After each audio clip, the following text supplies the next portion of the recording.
All right, my cat is being a bit disturbing. His name is Smurf. Say hi. Say hi, Hollies. All right, now, little babies, today we're going to discuss the mind and how it communicates to you. In all honesty, because that's the quieting of the mind that Zen teachers talk about and discuss. Sorry, my bad. The Zen teachers talk about and discuss. Zen is basically about, well, it really is about quieting the mind. And it's a strict discipline because while you're meditating, if you start zoning off and if you lose your posture or any of the stuff that you start with, the Zen teacher would literally like come up to you and like just kind of like normally with a cane and be like, "Ah, you're losing focus, motherfucker." Cool beans. But anyways, though your mind, why I had I kind of like grew to be friends with my mind. And it was one day where, so let me read the whole notes. How the mind actually communicates. Anxiety as a way to make you uncomfortable in order to make you look at the current situation. And I think the mind is literally more of, and I did a video before, judgment versus discernment. There's a big difference between judging something and discerning the difference in something. When you judge something, you're kind of like labeling stuff about it. And when you're discerning something, you're kind of like using those labels. So, judgment is not really the best way for people to kind of like, judgment is an open statement, put it this way. Making a statement is never something positive because the minute you make a statement, you have to defend it. And the problem with ourselves is if we make a statement, our ego instantly rises to the occasion and starts pointing and going like, you said this that one time, so we're not going to do that. But that one time I said this because it was relevant. Now it's not. It doesn't matter. You made a statement. I don't like something. I don't find that color beautiful. I don't like rainy days. This is just random judgment on the world, right? Like our judgment normally is a lot deeper and shallower. Like I don't like that person.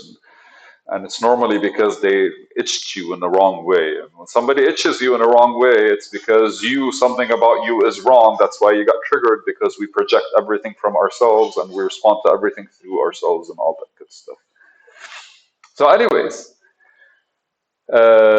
going back to judgment versus discerning, ultimately we get to make a decision on what we state to the world. And I think no stating is actually something positive. But if I were to look at my mind as more of a friend, a partner, because like most of the decisions you made are basically options given to you by your mind. And I don't think anyone ever notices it as deeply as you would when you're anxious. Because when you're anxious, what happens is you're kind of like, what's going on with me? And you look into when confined spaces heighten anxiety. Open spaces make you maybe less anxious.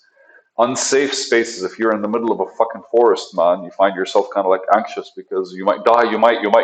All of these are the voice in your head. They're your mind communicating with you. And for me, I think the mind communicates based on the emotional response your body tends to give and back and forth. So your body either gives an emotional response and your mind translates it in the best known phrases that these emotions kind of connect with. And that's where the triggers of life kind of like bring about, that's how we create triggers in our lives. And sometimes the triggers are so fucking deep. Sometimes the triggers are just like shallow. They're in front of us. It's like, oh, I don't like the smell. That's a trigger, man. Do you, I understand you don't like the smell, but do you really have to not just, I don't know. I've seen people that refuse to do something because of something so trivial that would take 3 seconds to get over. I've had a friend of mine that had to walk an extra 10 minutes just because they didn't want to pass next to a trash container.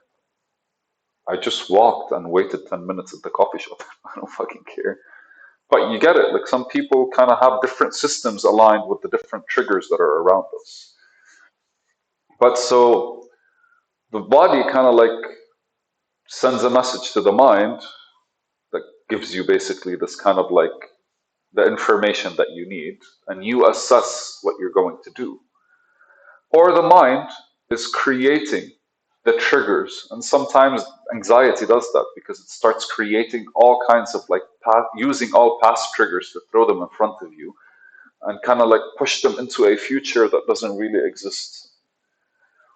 And what happens is basically your body responds accordingly.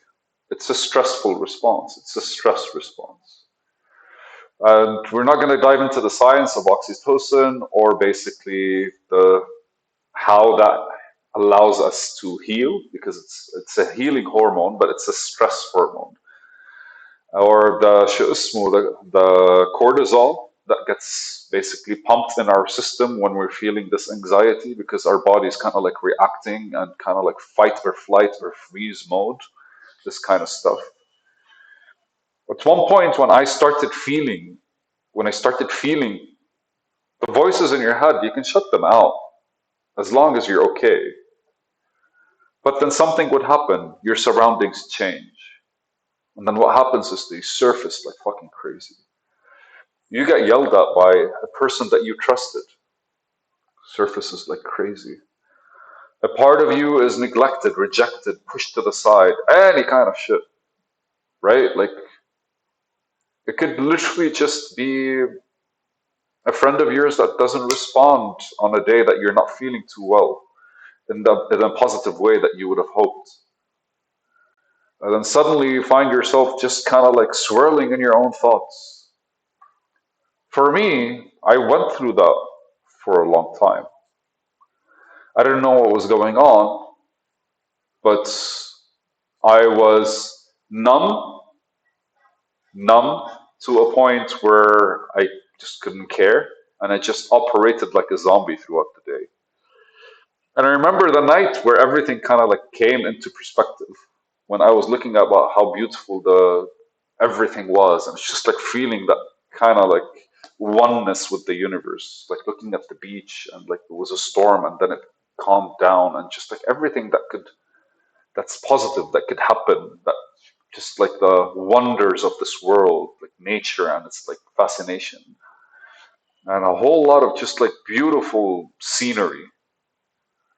And it hit me. This is a good feeling. And when the good feeling came out, all the bad feelings followed. And when that scene wasn't in front of me anymore, what happened with my mind? It was open to feeling again. And then it started just just throwing in all the saved data, saved conversations, saved feelings, saved nonsense. And for I think 6 months to like 9 months, I struggled with them in every way possible, even socially. Like I was so timid socially. I was so hoping, looking out to people, like, please give me some form of good, give me some attention, tell me something positive about me, let me feel positive, because my mind was just rampaging like crazy. Until one day I looked up and I was like, I want to understand you. What do you want? I remember asking this question. And it really felt, I felt calm for 5 minutes and then it kind of came back. I was journaling. It was helping. It wasn't helping the way I wanted. Journaling kind of like let some of the stuff out, but it wasn't really giving me an answer. So as I developed a better rhetoric between me and myself, as I developed a better way of discussing with myself when something doesn't go right, when somebody doesn't respond properly. Naturally, remember, when you're in a weakened state, everything affects you.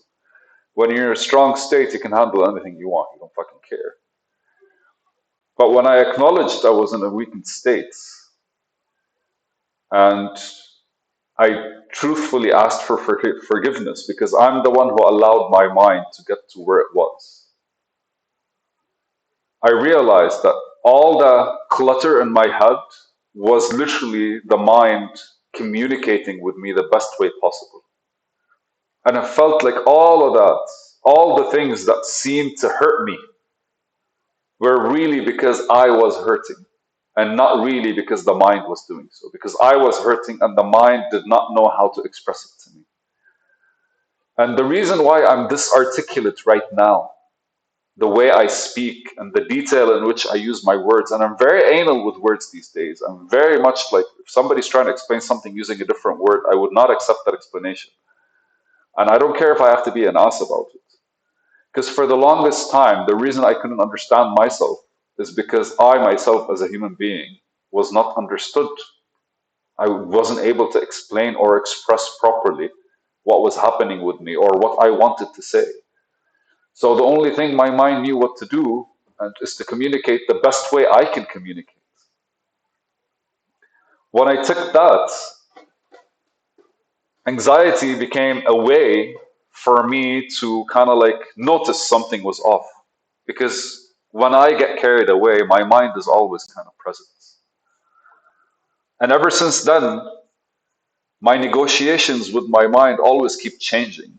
That voice, that understanding of what that voice represents, the character, the you, the ego that is on autopilot when you're out in the world and you're observing yourself engaging and doing all these things. That changed. And ultimately, it represented me every step of the way. And my evolution is literally my mind's evolution. And anytime I notice that my mind is not really doing well, making me feel anxious, I always reflect on myself before I start reflecting on anything else. I reflect on my situation and I reflect on the things that I'm doing and the things that I should be doing, want to be doing, and the things that I'm not doing and shouldn't be doing as well. I don't know, I just wanted to share this. It was written down, so I wanted to point it out. I think I was a bit anxious last week or something. Cool beans. All right, my babies. Bye.